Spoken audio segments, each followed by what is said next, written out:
남미에 가게 되면 브라질이라고 하는 나라가 있습니다. 여러분 뭐 직접 안 가보신 분도 많이 계시겠지만 아시죠? 브라질. 그 위에 어떤 나라가 있는가 하면 콜롬비아라고 하는 나라가 있습니다. 근데 매일 이 하루에 한 번씩 아침에 브라질에서 오토바이를 타고 그 브라질과 그 콜롬비아 국경을 지나가는 그런 할아버지가 있었습니다. 근데 이제 국경을 지나다 보게 되면 뭘 통과해야 됩니까? 검문소를 통과해야 되잖아요. 검문소 보면 더 중요한 게 뭐냐 하면은 그 세관이거든요. 세관 직원이 나와서 물건을 다 조사를 합니다. 제가 어떻게 치앙마이 갈 때마다 세관 직원이 저를 조사를 해요. 내가 읽어보기에 좀 부유해 보일까 봅니다. 그래서 그런지 한국에서 온 사람이니까 뭐가 많을 거다 해가지고 다 조사해요. 그 티 사진을 가져가는 것도 다 조사해요. 그래서 뭐 저는 이제 너무 그 조사하는 시간이 걸리니까 아예 자진 신고를 합니다. 야, 한국에서 가져온 티 사서 이거 이 사람들에게 주는 건데 파는 거 아니다. 단가가 얼마다. 그래가지고 제가 자진 신고를 하니까 그러냐고 또 이 사람들이 또 제 신고를 잘 받아줘가지고 세금을 조금 먹여줘요. 그게 훨씬 편해요. 세금 좀 내고 가는 게 빨리 가고. 그래서 세관은 얼마나든지 세관 조사가 있다. 이 할아버지가 매일 오토바이를 타고 오는데 그 오토바이 뒤에다가 보따리를 하나 싣고 오는 거예요. 그 보따리를 그러면 세관 직원이 제일 먼저 뭐 보겠습니까? 보따리 풀어봐라. 풀어보니까 그게 뭐가 들어있는가 하면 모래가 들어있습니다. 그리고 이제 수상한데 뭐 수색을 해봐도 나오는 게 없습니다. 통과하세요. 그렇게 한 달을 그렇게 했습니다. 한 달을 그렇게 하니까 세관 직원이 뭐가 느껴지는 게 있어요. 본능적으로. 뭔가 틀림없이 이 사람이 숨겨오는 게 있는데 이 할아버지가 보따리를 맨날 늘어봐도 없고 몸수색을 해봐도 없는 거예요. 우리말로 심정은 가는데 뭐가 없어요. 물증을 발견할 수가 없는 거예요. 그래서 이제 하루는 솔직하게 얘기했대요. 내가 세관 직원의 명예를 걸고 당신 절대로 처벌하지 않는다. 처벌하지 않을 거니까 당신 숨겨오는 게 있는데 그게 뭘지 얘기를 해봐라 하니까 할아버지가 빙긋 웃으면서 하는 얘기가 내가 타고 있는 이 오토바이입니다. 그러더라는 거예요. 그게 뭐냐면은 이 할아버지는 오토바이를 밀수하는 거예요. 매일 브라질에서 오토바이를 구해가지고 그걸 타고 와서 콜롬비아에다가 팔아버리고 다음날 그냥 가가지고는 또 오토바이를 새로 구해가지고 또 팔고 그걸 밀수를 하는데 이 세관 직원은 어디에 있습니까? 관심이 싸움하는 짐에 관심을 가지고 몸 수색만 했습니다. 그러니까 이제 너무 그 당기는 거 아니겠습니까? 오토바이에다가 오토바이를 조사하는 거. 그래서 이제 참 이 세관 직원이 어처구니 없었다는 그런 얘기가 있습니다.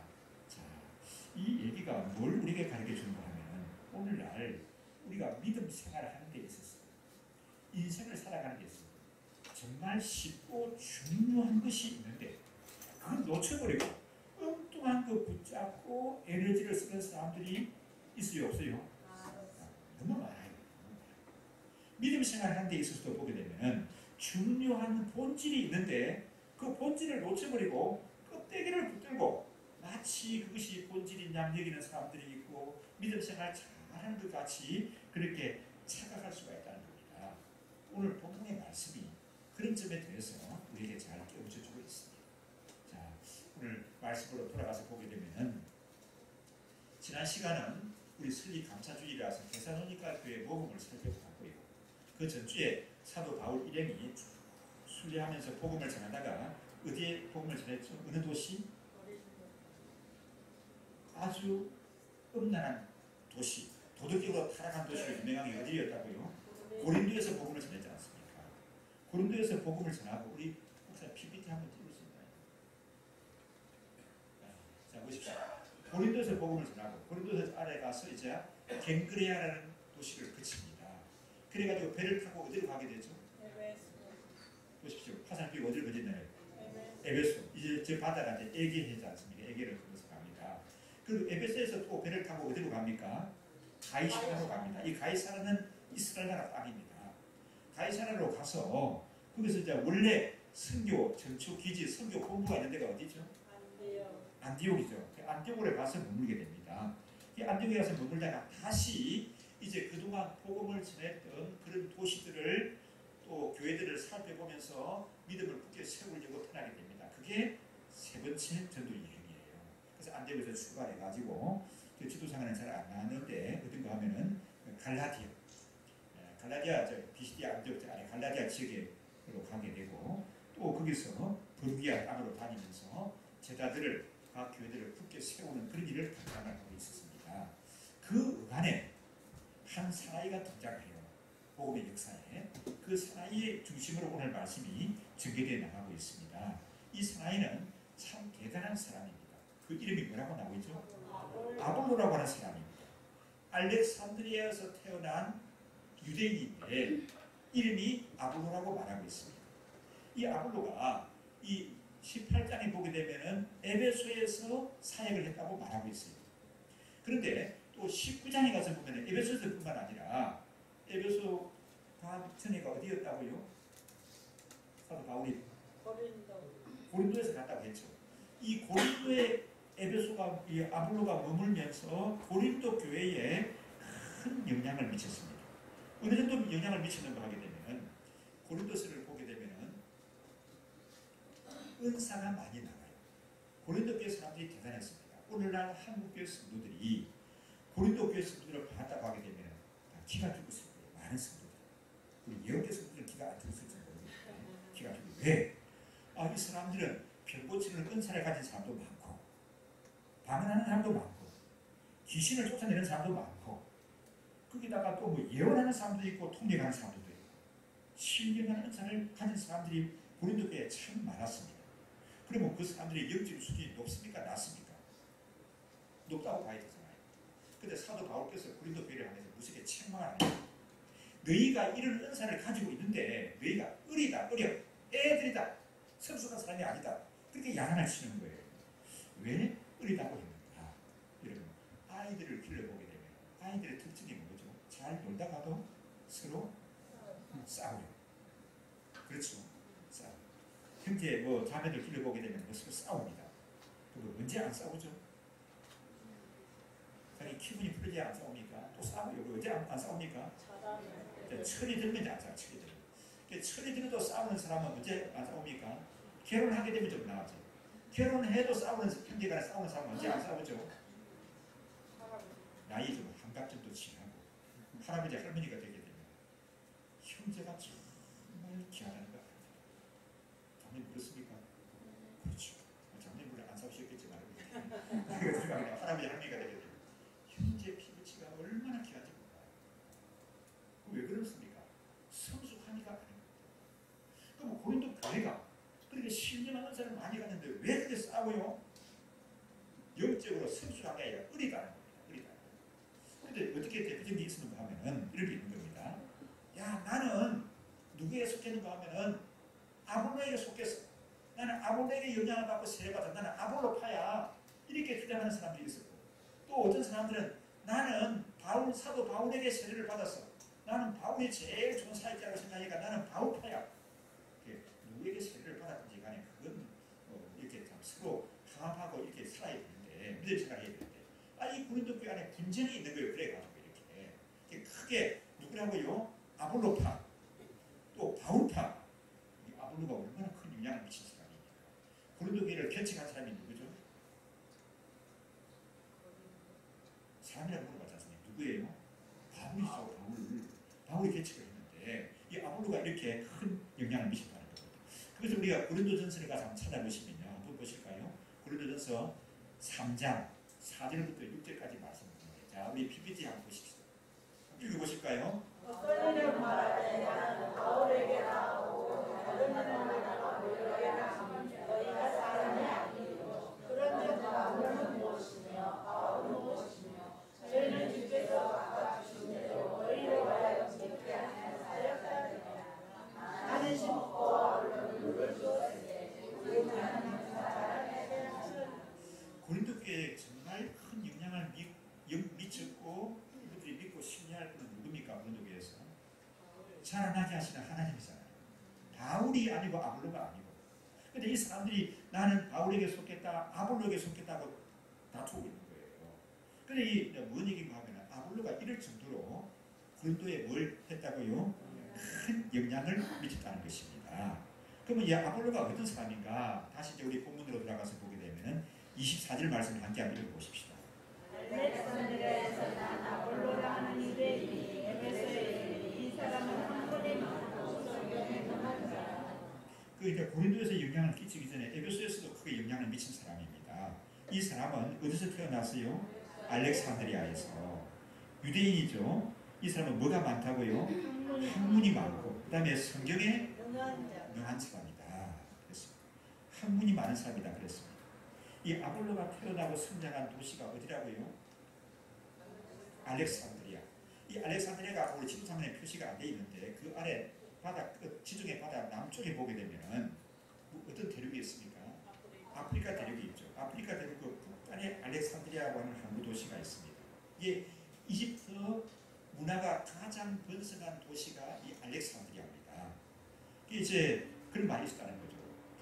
북쪽은 문화가 발달해서 북쪽은 아덴이고 아테네고 남쪽은 알렉산드리아다. 그런 얘기가 있었다는 거죠. 당시 인구가 알렉산드리아 인구가 75만 명이라고 얘기합니다. 김정희 대통령이 송파구 인구가 75만 명. 70만 가까이 됩니까? 우리 한 구가 뭐 그런데 70만 그 얼마 안 된다지만 2000년 전에 75만이면 엄청나게 큰 도시입니다. 우리나라 인구가 얼마나 됐을까요? 그때 몇백만 됐을지 안 됐을지 모르겠습니다. 그런데 알렉산드리아라고 하는 도시가 75만 명이 되었으니까 얼마나 대단합니까? 물질이 풍성한 도시고요. 그 다음에 이 도시는 세계사에서 성경에 나오는 얘기가 아니라 세계사에서 전해져 오는 얘기에 의하면 도서관이 있었는데 여러분 세계사에 보죠. 그 장수가 몇 건이었다고요? 70만 건을 소장한 도서관이 알렉산드리아에 있었다고 얘기합니다. 그리고 고대 도시 가운데 학문의 모람이라고 볼 수가 있습니다.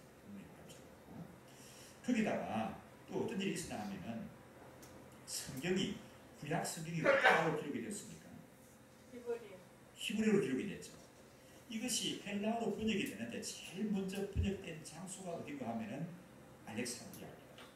이게 70인의 학자들이 번역하게 되는 거예요. 그래서 70인 경이다 그렇게 말할 정도였거든요. 그리고 세계 최초의 신학교가 있었던 곳이 알렉산드리아라고 얘기합니다. 이 아볼로는 이런 도시에서 자라나면서 또 총명했던 것 같습니다. 학문에 깊은 영향을 받고 뛰어난 사람이다. 그렇게 말합니다. 그리고 또 보면은 어디에 능한 사람이었다고요? 성경에 능한 사람이었다고 말합니다. 하나님의 말씀이 성경의 내용을 잘 알고 있었습니다. 또 가르칠 수 있는 능력을 가졌습니다. 25절의 말씀을 한번 보실까요? 그가 일찍 주의 도를 배워 열심으로 예수에 관한 것을 자세히 말하며 전하시나 영원의 세대만 알까름이라. 예, 그 부분에 앞부분을 25절 앞부분을 보면은 그가 일찍 주의 도를 배워 열심으로 예수에 관한 것을 자세히 말했다. 그러니까 이제 주의 도를 열심히 배우는 사람이 하나님 말씀을 여러분 사람이 조금 배우고 지식이 있으면은 어떻게 더 배우려고 합니까? 배우는데 소홀해집니까? 소홀해져요? 더 배우려고 해요? 더 배우려고 하는 사람은 아주 훌륭합니다. 많지가 않습니다. 대부분 좀 알게 되면은 다 아는 것 같이 소홀해집니다. 그런데 믿음의 진보를 나타내기를 원하는 그런 하나님의 자녀들은 참 날마다 배우기를 힘써야 합니다. 성경 몇 번 읽어봤다고 여러분 성경 다 아신다고 하면 안 돼요. 맞아요 여러분요? 네, 다 읽어봤어요. 복음서, 시편, 성경 전체를 나는 20권을 봤어요. 그럼 여러분 성경 안다고 하면 됩니까? 안 읽어봐서 모르시는 거죠 여러분. 저는 우리가 성경 20권을 읽어도 성경을 한참 안 돼요. 한참 안 돼요. 삼공부 몇 번 참석해보고는 삼공부 다 마스터했어요. 예언에서 하는 삼공부 다 마스터해요. 그렇게 생각하면 안 됩니다. 그건 굉장히 교만하고 착각하는 거예요. 우리가 날마다 주의 은혜를 새롭게 경험하기를 원하면 그 비결은 하나님의 말씀을 날마다 새로운 말씀으로 또 날마다 배우려고 하는 그런 자세를 가져야 합니다. 우리가 여러분 성경에 대해서 알면 알수록 어떻습니까? 성경을 충분히 안다고 생각이 돼요. 제 경험을 좀 말씀드립니다. 저는 하나님의 큰 은혜로 제가 태어나면서부터 우리 집안이 다 예수를 믿게 되었습니다. 저는 지금까지 지금 이 나이가 되고 지금까지 교회에 와서 예배드리는 것이 제일 좋습니다. 어릴 때도 그랬습니다. 그래서 사람들이 보고 착하다고 칭찬을 해요. 교회 오는 것이 좋고요. 성경을 제가 고등학교를 졸업하기 전에 제 기억으로 나면 10번을 본 것 같습니다. 별로 제가 여러분을 뵈려고 얘기했는데 제가 신학교 갔어. 내가 성경을 고등학교 졸업하기 전에 10번을 봤다고 하니까 와, 사람들이 놀라는 거 10번씩 고등학교 졸업을 이렇게 봤다 그러는 거예요. 그때는 제가 이렇게 생각했습니다. 성경 내가 웬만한 거 안다. 성경 뭐라고 하면 내가 알아 뭐 이랬거든요. 지금은 어떠는가? 제가 성경을 아는 척 합니다. 왜냐하면은 목사가 되어가지고 제가 또 뭐 공부해서 또 뭐 학위도 받고 했지 않습니까? 근데 보니까 이건 내가 모르는 게 훨씬 더 많아요. 모르는 거 어떻게 누가 질문한다고 하게 되면 그래 뭐든지 물어봐. 아니에요. 그렇게 하는 자신이 없어요. 그 전에는 내가 성경을 10번 읽었는데 뭐든지 물어봐봐. 내가 모르는 게 뭐가 있는데 이랬는데 지금은 아니 나이가 들어가면서 보니까 모르는 게 더 많고 더 깊이 연구하고 알아낼 것이 더 많은 것 같습니다. 그렇죠. 세상 학문도 그럴 것 같습니다. 세상 지식도 여러분 좀 공부해 볼수록 모르는 게 많아요, 아는 게 많아요. 참 안타까운 일이 있었는데 어떤 교회에 연세가 70이 넘어서 은퇴를 하신 원로 목사님이 계셨습니다. 그 새로 오신 부인 목사님이 설교하는 게 좀 마음에 안 들었던 겁니다. 그러니까 이렇게 좀 혼쭐을 하니까 그 젊은 목사님이 또 그렇게 따라 안 하고 자기 생각은 이렇다고 얘기를 한 모양이에요. 그러니까 그 목사님이 화를 내면서 그렇게 하는 거예요. 내가 설교학 박사야. 내가 설교학 박사인데 그런 걸 모르겠냐. 내 얘기를 들어야지. 뭐 그러냐고 야단을 쳤다고 합니다. 그 얘기를 들으면서 젊은 목사도 그렇지만 자기가 설교학 박사라고 그렇게 야단쳤다는 목사님도 참 가볍다. 그 연세가 돼서가지고 그러셨을까 하고 좀 슬픈 마음이 들었어요. 그런 거거든요. 그리고 어느 분야를 좀 알게 되면 박사가 된다고 하게 되면 어떻게 하면 내가 다 안다는 게 아니에요. 박사가 되게 되면 내가 모르는 것이 많다는 것을 인정하는 겁니다. 맞아요, 여러분요? 병원에 가보니까 그렇더라고요. 그리고 의사 같은 거 다 알아야 되잖아요, 이렇게. 근데 의사들이 얼마나 많이 세분하게 이루어지고. 제가 이제 비뇨기과를 근래에 자주 가는 거예요. 비뇨기과 가보니까 여러 파트들이 나눠 있어요. 큰 병원이 있어요. 심장, 콩팥 부분에 전문의가 있고, 또 뭡니까? 어디에 있습니까? 심장 부분에 전문의가 있고, 또 콩팥에 있고, 심장하고 콩팥하고 다른 거예요. 같은 겁니까? 그 콩팥 부분에 전문의가 있고, 또 뭡니까? 이게 오줌 보 있는 게 뭐라고 그러죠? 방광의 전문가가 있고, 전립선의 전문가가 있고, 요도의 전문가가 있고. 우리가 보기에는 다 비뇨기과 의사 아니에요. 다 알지 않아요? 아닙니다. 그 부분은 아무 교수님한테 가세요. 그 부분은 아무한테 가세요. 얼마나 공부해가지고 박사학위를 받고 박사 이후까지 공부하는 그런 의사, 비뇨기과 의사인데 비뇨기 부분에 대해서 다 한다고 얘기 안 하는 거예요. 이 부분은 당당한 제가 전문이지만은 이게 콩팥은 전문이지, 요도는 저 분야를 가야 됩니다. 또 어째 뭐 전립선은 어느 분야를 가야 됩니다. 다 이러는 거예요. 그래서 우리가 다 한다면 안 됩니다. 학교에서 그래서 다 한다면 안 되기 때문에 어떤 자세를 가져야 됩니까? 항상 배우려고 하는 자세를 가져야 돼요. 배워야 되는 거예요. 학교에서 중간고사를 보고 기말고사를 보았습니다. 두 부류는 나눠져요. 시험 잘 봤냐 하니까 애가 잘 봤대요. 이렇게. 잘 봤습니다. 이번 시험 잘 봤습니다.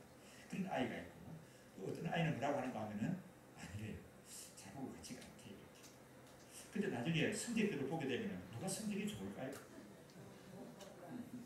대부분 후자의 경우가 많습니다. 왜 그런가 하면은 잘 봤다고 얘기는 공부 안 하고 갔는데 생각보다 자기가 아는 문제가 많더라는 거예요. 그래서 몇 개 답을 잘 썼다는데 그걸 잘 봤다고 하는 거예요. 그런 경우가 많습니다. 잘 못 봤다고 하는 친구는 만점을 받을 수 있었는데 이걸 내가 틀렸어요. 첫 번째 문제를 틀렸고 그 다음에 3번 문제를 틀린 것 같아요. 참 아깝네요. 그 두 개나 틀려. 그래서 잘 못 봤다고 하는 거예요. 인생 살아가는데 그런 경우가 많습니다. 믿음 생활하는데도 그런 경우가 많습니다. 그런데 이 아볼로는 어떤 사람이라고요? 뛰어난 학자라고 했죠. 깊이 있는 학문을 가진 사람이고 성경도 부지런히 아는 사람인데 어떤 자세를 가졌다고요? 주의 말씀을 열심히 배우려고 하는 그런 자세를 가졌습니다. 자, 이 부분을 놓고 생각하면 아볼로는 된 사람이다, 괜찮은 사람이다, 된 사람이고 괜찮은 사람입니다. 그렇죠? 그 다음에 또 아볼로는 어떤 사람입니까? 가르치기를 잘하는 사람이었습니다. 아볼로는 가르치는 은사가 대단했던 것 같아요. 여러분, 가르치는 은사를 가지고 있는 분을 보셨습니까? 그러면 한 번도 못 보셨어요, 여러분 주위에? 가르치는 은사를 가지고 있는 분은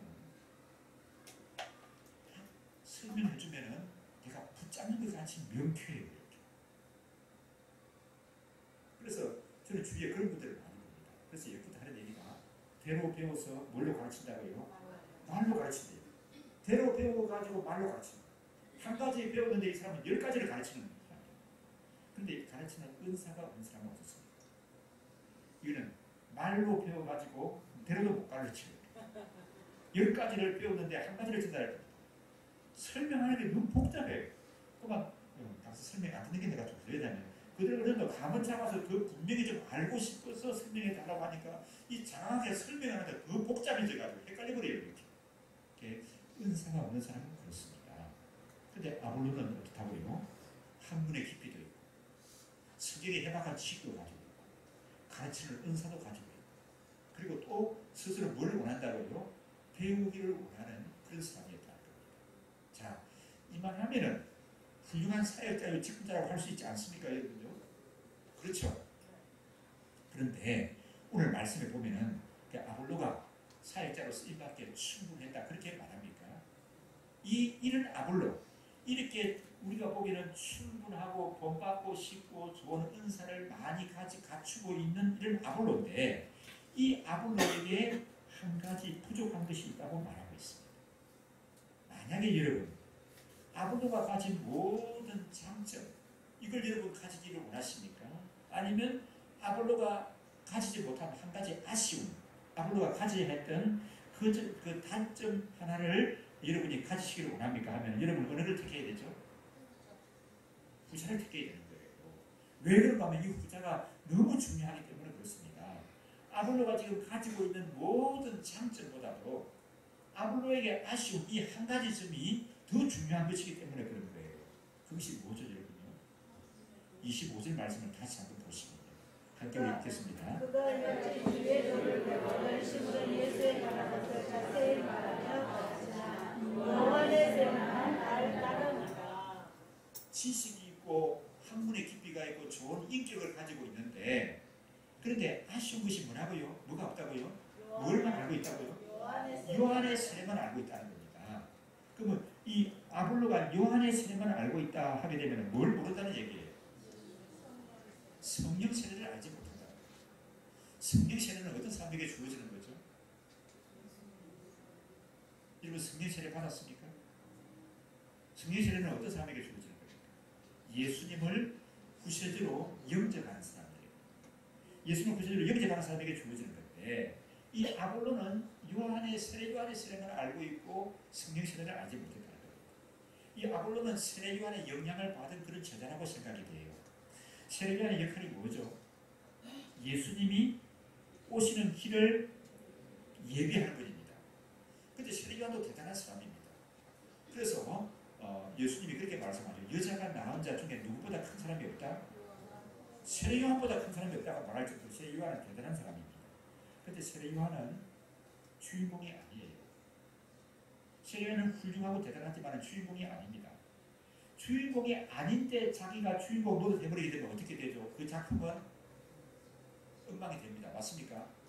자기가 인기 있다고 자기가 주인공이 아닌데 자기가 드라마에서나 영화에서나 소설에서나 어디서든지 그 작품에서 자기가 주인공 역할을 해버리게 되면 그 작품은 엉망이 되어버립니다. 작가의 의도가 다 망가져버리는 거죠. 세례 요한이 훌륭한 분이고 훌륭한 사역을 했지만은 주인공은 누구예요? 예수님입니다. 예수님이에요.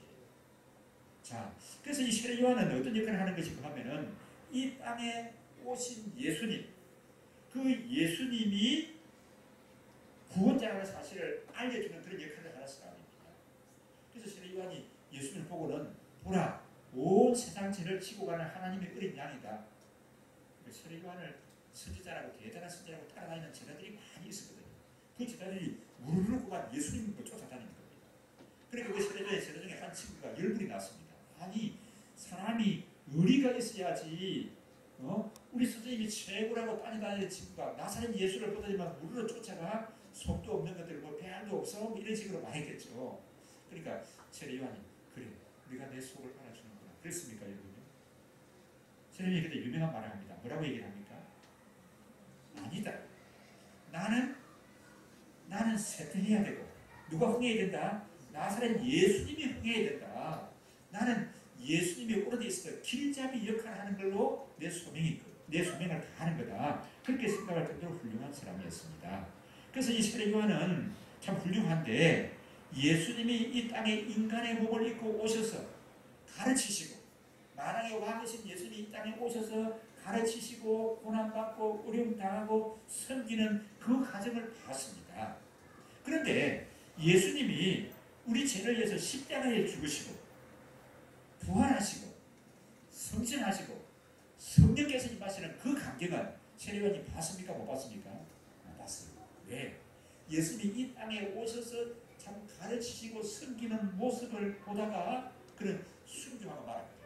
십자가에 죽으시고 부활하시고 성령님이 오시는 그 상황들을 세례요한은 보지를 못했습니다. 그래서 이 세례요한의 영향을 받은 아볼로는 예수님에 대해서 알기는 하는 것을 예수님에 관해서 아는데 부분적으로 아는 거예요. 그래서 25절의 말씀, 후반절 말씀을 다시 보게 되면 뭐만 안다고요? 요한의 세례만 안다는 거예요.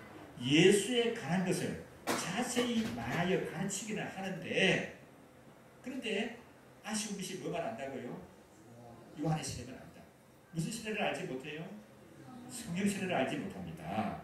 여러분 예수님에 관해서 아는 것하고 예수님을 구세주로 영접해서 하나님의 자녀가 되는 것하고 그게 그것이 뭐 같은 거 아니냐? 그런 겁니까? 다른 겁니까? 이거 구분하셔야 됩니다. 다시 말씀드립니다. 예수님에 관해서 많은 지식을 가지고 아는 것하고 예수님을 영접해서 예수님을 구세주로 믿는 것하고 같은 것이다, 다른 것이다. 어느 정도 다르죠? 아주 다른 겁니다. 정말 큰 차이가 있습니다. 큰 차이가 있습니다. 지식적으로 학문적으로 예수님에 관해서 아는 것을 가지고 구원 얻는 믿음이라고 착각하는 사람들이 외로 많이 있습니다. 오늘날 예수님에 관해서 지식적으로 아는 걸로 믿음 생활을 잘하는 것이라고 착각하는 사람들 많이 있다는 겁니다. 죄송합니다만 이제 우리나라가 어지럽고 혼란하는 것은 다 여러분 아시죠? 인정하시죠? 이 나라의 어지럽과 혼란은 한국 교회가 어지럽고 혼란하기 때문에서 그렇다. 그렇게 말하는데 저는 그게 많이도 동의를 합니다. 믿음 생활을 한다고 하는데 정말 예수님을 구세주로 믿고 거듭난 사람이라고 하게 되면 그 삶에 있어서 변화가 있어야 하는 거예요. 그리고 주님을 위해서는 좀 힘들어도 때로는 힘이 들지만 헌신하려고 하고 또 헌신하려고 하는 그런 자세를 가져야 됩니다.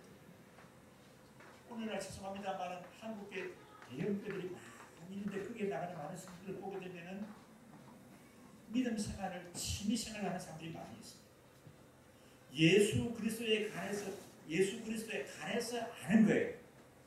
그리고 그 교회를 가니까 뭐 동호인이 많아요. 보링 동호회도 있고 당구 동호회도 있고 골프 동호회도 있고 등산 동호회도 있고 낚시 동호회도 있고 그러니까 주일날 예배하고 드리고는 그 동호인들이 있는 뭐 놀면서 취미생활을 잘해서 우리 교회 너무 좋은 교회다 말이에요. 왜? 우리 교회 오면서부터 내가 이런 취미생활을 하고 이렇게 뭐 먹으면서 놀면서 지나니까 얼마나 믿음 생활 잘하는 거냐. 이 큰 문제다.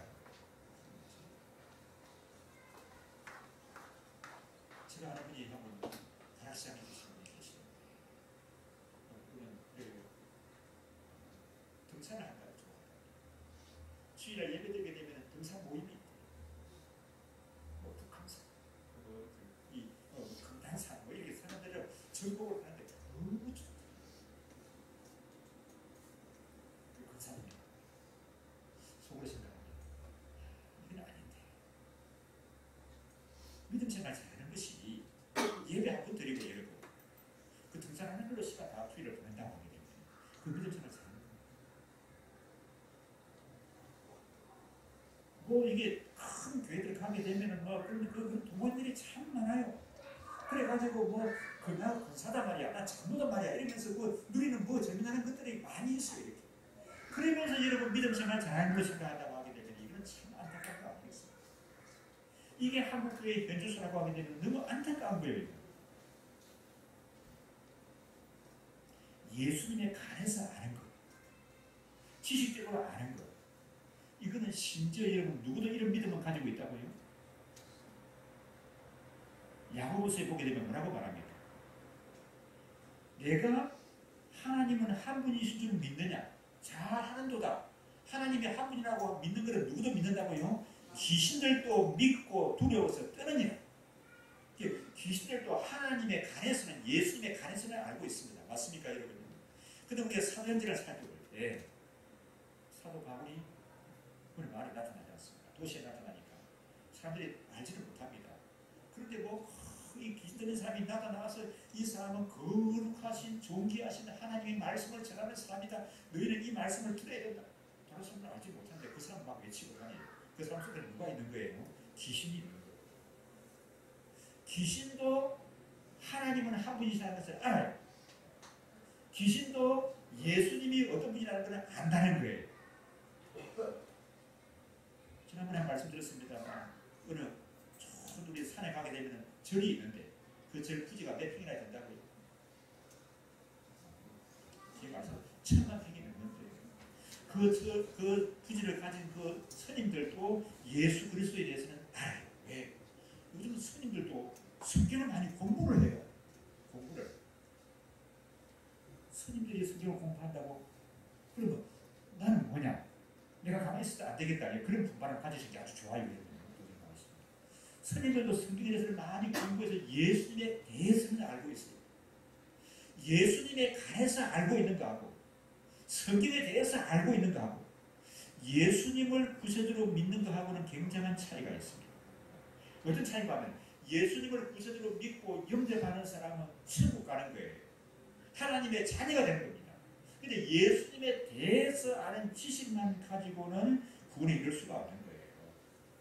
그 사람은 마치 이런 것 같습니다. 가을 추수 때가 되지 않습니까? 추수 때가 되게 되면은 이 쭉정이하고 알곡하고 처음에 자라날 때는 구분이 안 되는데 추수를 할 때는 확실하게 구분이 됩니다.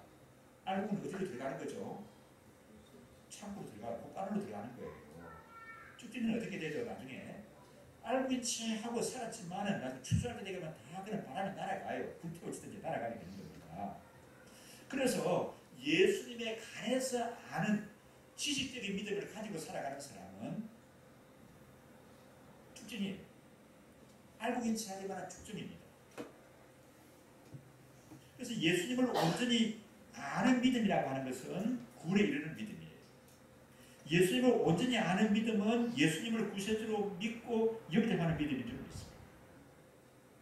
오늘날 여러분 중에 혹시 예수님에 관해서 많이 알고 있는 지식을 가지고 나는 참 예수님을 잘 믿고 있다고 생각하는 분이 계시면 깨우치심을 받으셔야 합니다.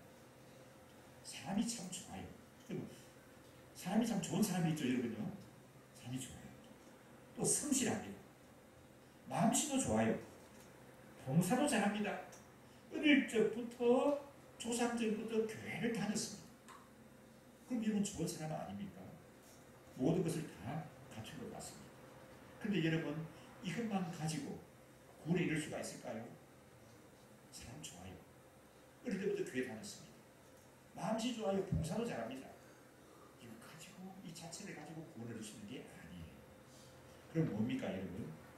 예수님에 관해서 아는 것이 아니라 예수님을 직접 만나고 영접하는 그런 믿음의 고백이 있어야 되는 줄 믿습니다. 왜 이 말씀을 깊게 드리는가 하면 지금 뭘 얘기하다 얘기가 나왔습니까? 아볼로가 모든 것을 갖춘 사람인데 한 가지 부족한 것이 있다고 했죠. 그 부족한 것이 바로 이 점이에요. 예수 그리스도에 관해서 많은 것을 알고 성경의 내용을 지식적으로 많이 알고 있는데 성령 세례를 모른다고 하는 것은 뭘 말하는가 하면 예수님이 구세주라고 하는 사실을 모르는 거예요. 이 예수님이 나사렛 땅에서 나와서 참 사랑을 가르치시고 많은 것을 베풀고 섬기는 그런 사람을 사실 훌륭한 분으로 아는데 이 나사렛 예수가 나의 구원자라고 하는 그 사실을 모른다는 사실입니다. 그래서 어떤 일이 있었습니까?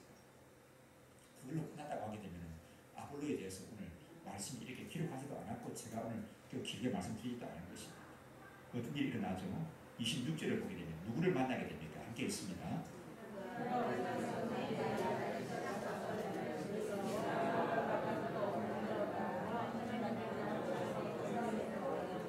예, 누구를 만났습니까?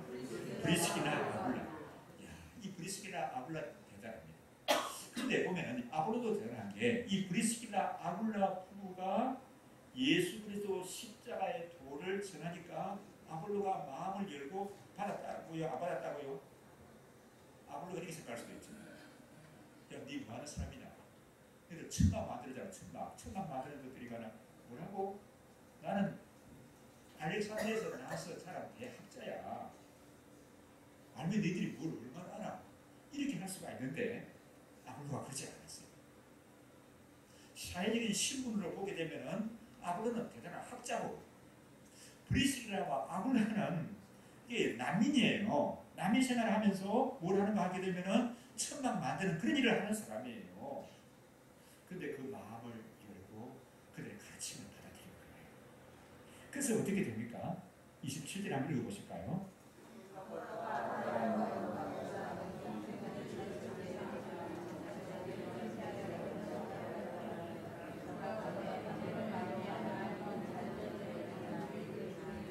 (28절도) 있습니다.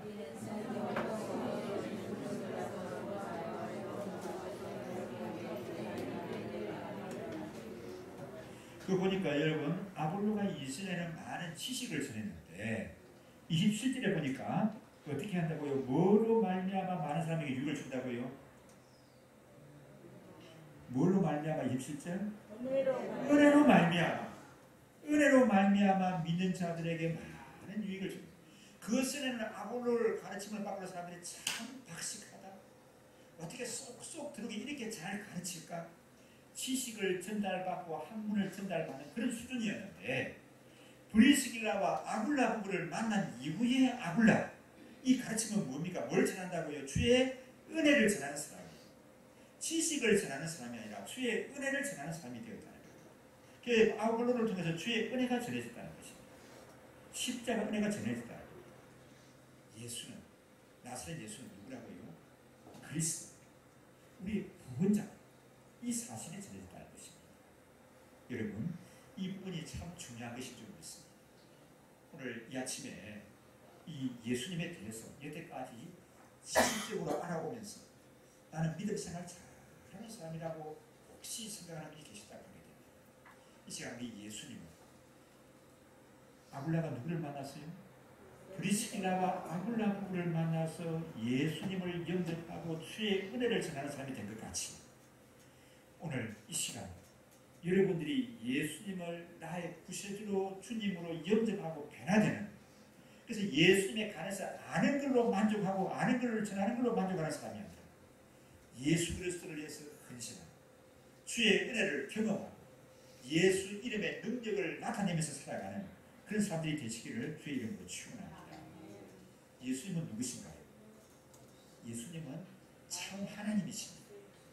또 예수님은 이 땅에 뭘로 오셨습니까? 참 하나님이 인간의 몸을 입고 오셨습니다.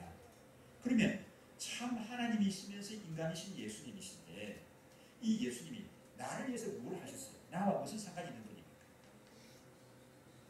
내가 받아야 할 죄벌을 다 받으시고 나를 위해서 어떻게 하셨어요? 대신 죽으셨어요.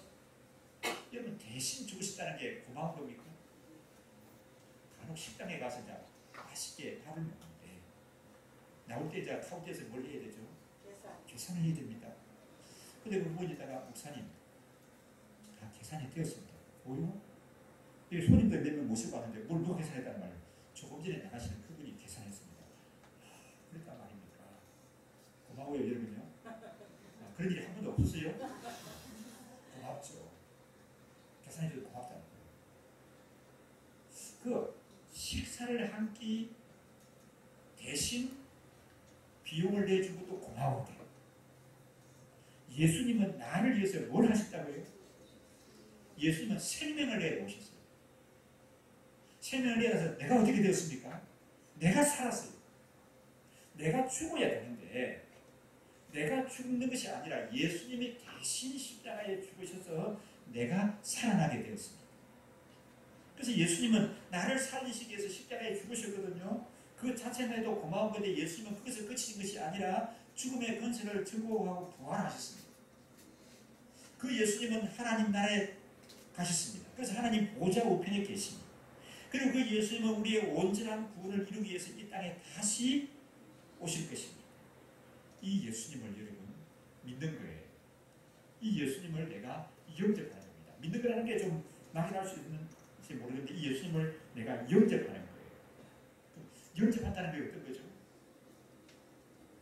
영접하는 게 어떻게 하는 것이 영접하는 겁니까? 로마서에 보면 이렇게 말합니다. 사람이 마음으로 믿어 어렵게 되고 입으로 시인하여서 구원에 된다. 그게 영접이에요. 내가 마음으로 믿고 뭘 믿어요? 예수님이 나의 구원자라는 사실을 내가 마음으로 믿고 믿는 사람은 어떻게 합니까? 명절에 집에 가보게 되면 예수 믿지?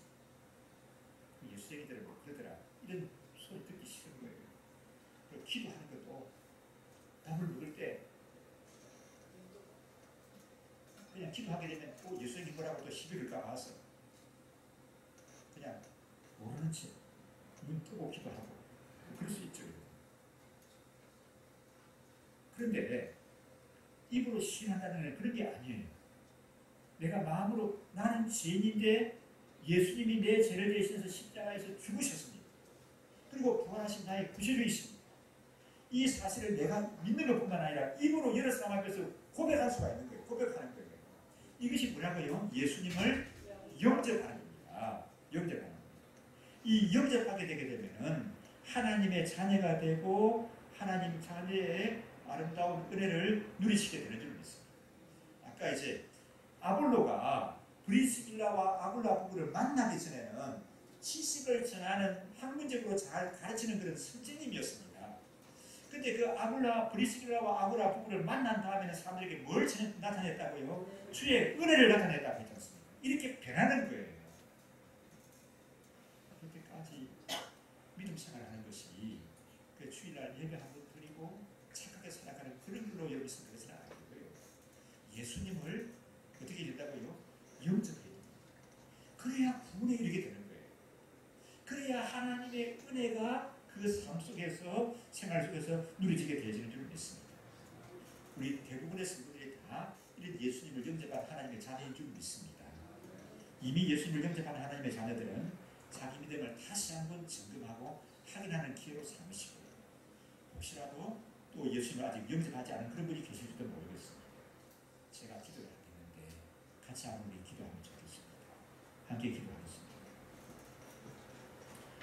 하나님 아버지, 오늘 이렇게 예배 드릴 수 있게 하시고 예수님에 대해서 아는 거하고 예수님을 구세주로 영접해서 내가 예수님을 나의 구원자로 믿는 거하고 참 놀라운 차이가 있다고 하는 것을 알았습니다. 아볼로는 뛰어난 학자고 성품이 좋고 인간성도 좋고 배우기를 원하고 가르치기를 잘하는 그런 분이었습니다. 그러나 그가 참 요한의 세례만 알 뿐이라고 했는데 브리스길라와 아굴라 부부를 통하여서 예수 그리스도 십자가의 도를 알게 하시고 그래서 그가 변화해서 주의 말씀을 전할 때 이제는 지식이 아니라 예수 그리스도 아는 예수 그리스도에 관한 하나님에 관한 그런 지식을 전하는 것이 아니라 주의 은혜를 나타내는 삶이 됐다고 했습니다. 하나님 아버지, 우리 모든 예언교회 성도들이 예수님에 대해서 아는 걸로 만족하는 사람이 아니라 예수님에 관해서 성경에 대해서 많은 지식을 가지고 있고 살아가는 사람들이 아니라 예수님을 나의 구세주로 영접하고 또 입으로 시인하고 또 하나님 마음으로 믿고 입으로 시인하고 고백하는 그래서 변화된 삶을 살아가는 하나님의 자녀들이 되게 하여 주옵소서. 그래서 그 삶 속에서 아버지 하나님 아볼로의 가르침을 받는 사람들에게 주의 은혜가 있었던 것처럼 우리 예언교회 성도들의 삶 속에 주의 은혜가 삶의 현장에 나타나게 하옵소서. 학업의 현장에 주의 은혜가 있게 하옵소서. 사업체와 하나님 아버지의 일터에 주의 은혜가 있게 하여 주옵소서. 내 실력을 넘어서고 내 능력을 넘어서는 그런 하나님의 은혜가 경험이 되어지는 그런 가정들이 되고 삶의 일터들이 되어지게 역사하여 주시옵기를 원합니다. 이 시간 예수님의 영접하는 기도를 드리기를 원합니다. 제 기도를 한번 소리내서 따라해 주시면 좋겠습니다. 주 예수님, 나는 죄인입니다. 예수님께서 내 죄를 대신하여 십자가에 죽으시고 다시 살아나신 하나님의 아들이신 것을 믿습니다. 내 마음을 열고 예수님을 나의 구원자, 나의 주인으로 영접합니다. 내 마음 중심에 오셔서 내 모든 죄를 용서하여 주시고 나를 하나님의 자녀로 삼아 주시옵소서. 앞으로 살아가는 동안 예수님을 믿고 예수님을 의지하고 또 예수님과 함께 예수님께 모든 것을 맡기고 살아갈 수 있게 도와주시옵소서. 예수님 이름으로 기도드립니다. 아멘. 이제 마음문을 열고 진실되게 믿고 입으로 시인한 사람들, 하나님의 자녀가 된 줄 믿습니다. 흔들리지 않는 확신 속에 성령 충만한 은혜 가운데 날마다 거하게 하시고 하나님 자녀의 권세를 나타내고 또 누리는 그런 아름다운 삶들이 되게 인도하여 주시옵기를 원합니다. 이번 한 주간은 특별히 우리나라 고유 명절이 있습니다. 우리가 만나는 많은 집안 사람들에게 예수 그리스도에 대해서 얘기하는 것이 아니라 내가 믿고 확신하는 예수님을 전하고 나타내고 주의 은혜를 나타내고 전하는 그런 사람들에게 은혜를 더하여 주시옵소서.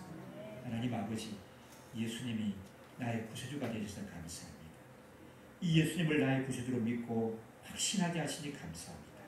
이런 큰 은혜 안에 늘 거하게 하옵소서. 감사드리옵고 예수님 이름으로 기도드리옵나이다.